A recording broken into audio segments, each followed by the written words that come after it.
Money FM 89.3. Best of breakfast.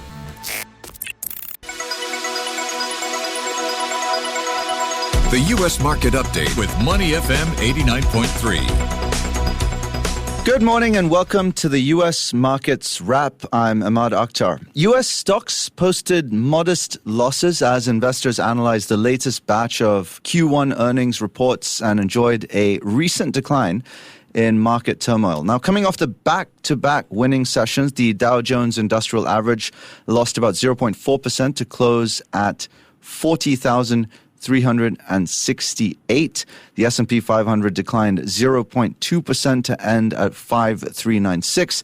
And the Nasdaq Composite ticked down 0.05% to settle at 16,823. Those muted moves were in stark contrast to the volatile swings seen in recent sessions.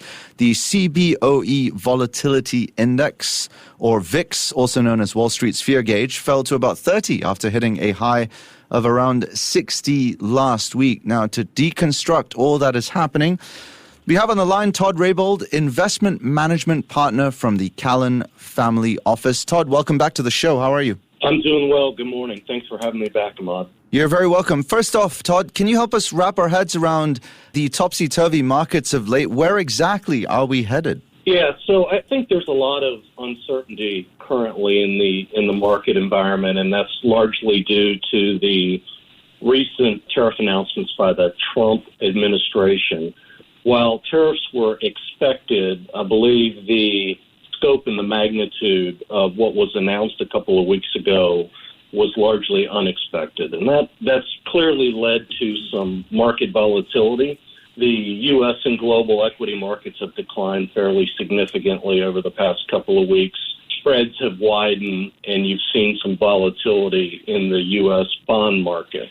This is likely to continue for perhaps several weeks, even a few months, as the details of the tariff negotiations get worked out amongst all the countries involved. Yeah, I mean, investors typically turn to traditional safe havens like gold, US Treasuries, and the dollar during times of global uncertainty.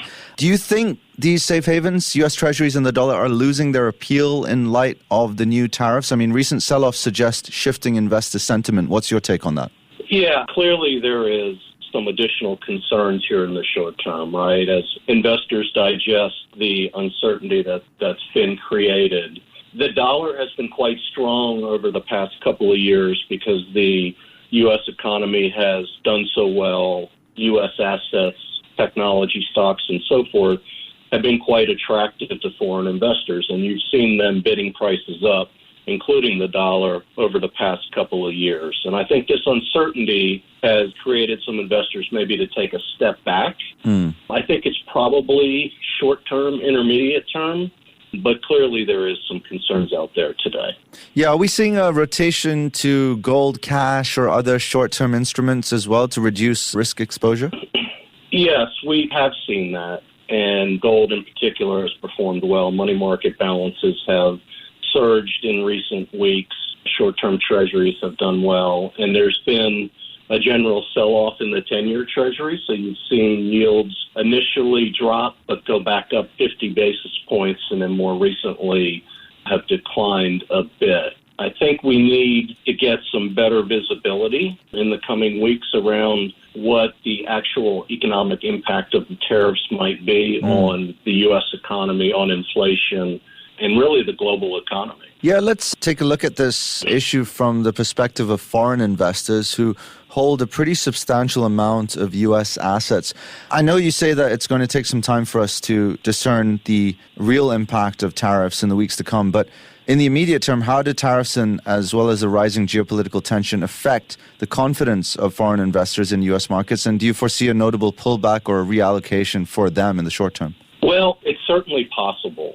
We have heard rumors of perhaps some foreign governments rebalancing assets, perhaps selling treasuries, but there's been no notable evidence of that. But clearly, there's been a lot of selling in the equity markets, not just the U.S. really, but in other markets as well. So markets hate uncertainty, and that's currently the environment that we're in.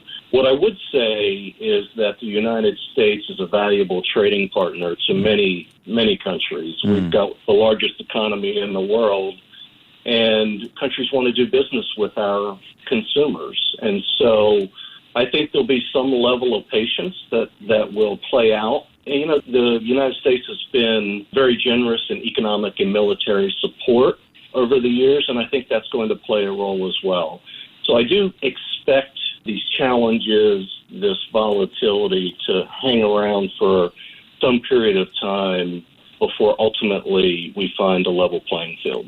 Yeah, you did say that consumers are a big focus right now. And according to a Fed Bank of New York survey released earlier this week on Monday, consumer worries grew over inflation, unemployment, as well as the stock market as the global trade war heated up in March. So the central bank's monthly survey of consumer expectations actually showed that respondents saw inflation a year from now at 3.6%, which is an increase of 0.5 percentage point from Feb and the highest reading since October 2023. What do you make of that? Yeah, I think both the consumer and the corporate environment is a little bit more cautious today than it was just a month ago. Our economy was growing nicely.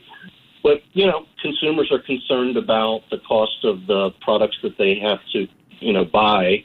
And, there's been some inflationary challenges that we've experienced over the past couple of years, and tariffs could potentially put some additional pressure on those. I guess one of the good things you can point to is the cost of energy in the United States has declined fairly substantially. And so that is putting some deflationary pressures in the economy, which ultimately the consumer benefits from. So I think it's a wait and see, but people are just, a little bit more cautious today than they were a couple of weeks ago. All right, Todd, it's been a pleasure having you on the show. Thanks so much for your time and your insights. Thanks, Emaad. Have a great day. You too, Todd. That was Todd Rabold, investment management partner from the Callan Family Office. You're listening to Money FM 89.3. Before acting on the information on Money FM, please consider if it's suitable for your own investment objectives, financial situation, and risk tolerance. To listen to more great interviews, download our podcasts at audio.sg or download the audio app. That's AWEDIO, audio at the App Store and Google Play.